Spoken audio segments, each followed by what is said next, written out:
In this video, we are going to install Sage Attention to make your image generation and video generation much faster than before. So, how to install this Sage Attention on Windows version of ComfyUI? So, let's get started. First, we will check which version of Python we are using and which version of Torch we are using. So, to check that, just go to terminal and type Python space dash dash version and press enter. So as you can see, I am using 3.12.9. Now we are going to check Torch version. So to check the Torch version, type pip pro torch and press enter.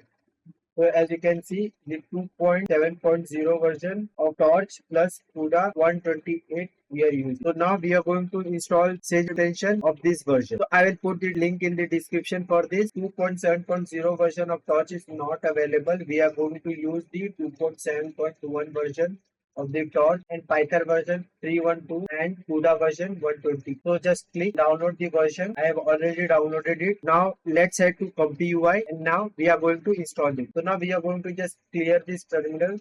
So type CLS.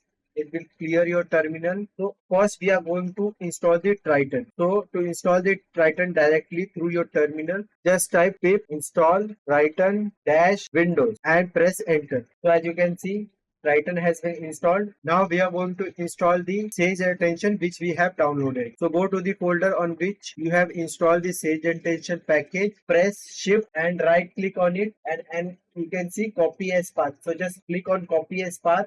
So it will copy the path of that directory and now we are going to type pip install and we are going to paste it here with Control P. Now press enter and this will install your Sage Attention. So to use the Sage Attention, first we have to install a custom node. Go to manager, click on custom node and type KJNodes and install the ComfyUI KJNodes. So I have already installed it. So you can install it and restart your ComfyUI after you have restarted. So how to use Sage Attention? So to use Sage Attention, just double click here and type patch Sage Attention KJ. Connect the model to model and connect the endpoint to the case app. Now click on here and set it to auto. So now in this way you can use the Sage Attention